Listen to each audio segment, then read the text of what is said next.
शेवटच्या चरणामध्ये निळोबाला सांगतात की निळा म्हणे विरक्त देही आठवायची नाही विषयाचा। त्या ठिकाणी आपला देह त्या ठिकाणी विरक्त होतो आणि त्यांना त्या ठिकाणी संत महात्म्यांना विषयाचा कसल्याही प्रकारचा त्या ठिकाणी आठवून त्या ठिकाणी राहत नाही। या अभंगावरती यथामती यथा अवकाश आपली वेळ त्या ठिकाणी झालेली आहे। 6 मिनिटं त्या ठिकाणी वरती झालेली आहेत, म्हणून या ठिकाणी मी थांबतोय।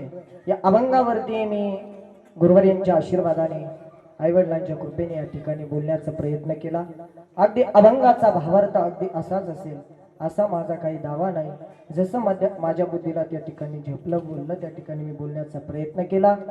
जे काही चुकीचं बोललो असेल बुद्धीचे दोष वाणीचे दोष म्हणून सोडून द्या आणि जे काही बरोबरीचं असेल साधू संतांचं गुरुवर्यांचं म्हणून त्या ठिकाणी सेवन करा। 1-2 मिनिटं मी आपल्याला सांगून जाईल सज्जन हो। जीवनामध्ये आल्याच्या नंतर त्या ठिकाणी मी आपल्याला सांगत आलो परमार्थ केला पाहिजे, नामचिंतन केलं पाहिजे। जीवनामध्ये चांगलं राहा, चांगलं खा, चांगलं प्या, भगवान परमात्म्याची भक्ती करा, भगवान परमात्म्याचं नामचिंतन करा। आपण केलेलं कर्म त्या ठिकाणी आपल्या सोबत त्या ठिकाणी येत असतं, दुसरं आपल्याला काही त्या ठिकाणी सोबत येत नाही। माणूस म्हणून आपण त्या ठिकाणी चांगलं जीवन जगलं पाहिजे।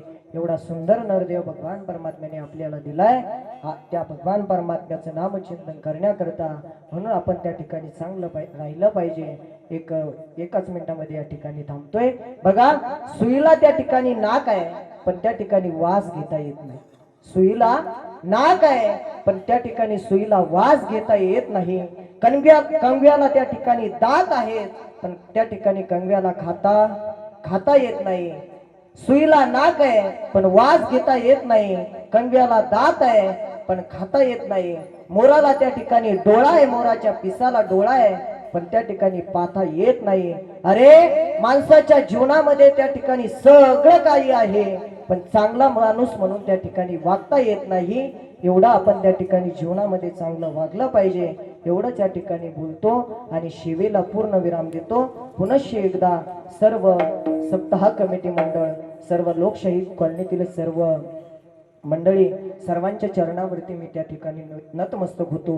एवढा सुंदर कार्यक्रम आपण या ठिकाणी करताय, सुंदर अशा प्रकारचं नियोजन आपण सर्वांनी केलं त्या ठिकाणी, म्हणून तुम्हाला मी सर्वांना या ठिकाणी धन्यवाद देतो। खऱ्या अर्थानं आपल्या सहकार्याशिवाय एवढं सुंदर कार्य या ठिकाणी पार पडत नाही। आपण सर्वच मंडळींनी या कार्याकरता त्या ठिकाणी सहकार्य केलं असेल आणि करत असताल आणि मी तुम्हाला विनंती करतो की ज्यांनी आजपर्यंत या सुंदर कार्याला त्या ठिकाणी सहकार्य केलं नाही, आपण या कार्याकरता त्या ठिकाणी सहकार्य केलं पाहिजे. मग ते सहकार्य अन्नदानाच्या माध्यमातून असेल, आर्थिक दानाच्या माध्यमातून असेल, जशा पद्धतीनं तुम्हाला ते कार्य करायचंय त्या पद्धतीनं आपण ते कार्य केलं पाहिजे. तुका म्हणे सत्य कर्मा भावे साह्य. त्या ठिकाणी आपण आपला कर्म त्या ठिकाणी सत्य कर्माला जर आपण त्या ठिकाणी दान धर्म करत असाल तर आपलं त्या ठिकाणी आपल्याला काम आल्याशिवाय राहणार नाही. म्हणून आपल्याला हात जोडून विनंती आहे की आपण या सुंदर कार्याकरता आपण आपल्याला जसं जमेल तशा पद्धतीने या ठिकाणी या कार्याला सहकार्य केलं पाहिजे. मला या ठिकाणी कोणी सांगायला लावलं नाही बरं का. तुम्ही मनात सांगायचं सांगितलं की काय, असं काही नाही. मी माझ्या मनाने त्या ठिकाणी बोलतोय. आणि आपण अन्नदानासारखं श्रेष्ठ दान या जगामध्ये दुसरं कोणतंही नाहीये. सर्वांच्या चरणावरती नतमस्तक होतो आणि शिवेला पूर्ण विराम. ज्ञानेश्वर